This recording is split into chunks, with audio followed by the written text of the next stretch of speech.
So I'm a statistic. I was raised by a single parent, Black, poor, and when you look at all of the statistics, I am not supposed to be a chancellor today. The other thing that is really important that women need to lead today is advocacy. So you do have to be consistent and speak up, because sometimes, depending on the situation, whether it is, a lot of times there's this thing called unconscious bias. It's just, people don't know any better. If you're gonna be a solid leader, is that you have to not only advocate for yourself, you have to advocate for your team and what your team needs.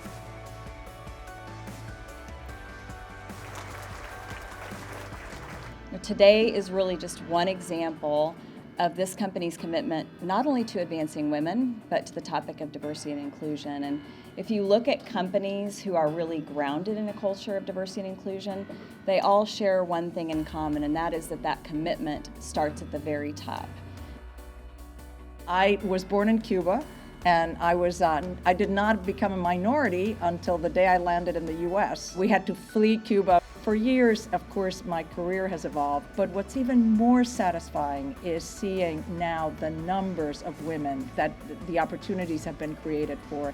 And not only the numbers, but the change and the benefits that they have brought to the workplace. Because certainly in this environment and in this bank, that is very much valued. So it's not that you're here only because you bring talent, but because you bring a different perspective that we want to hear.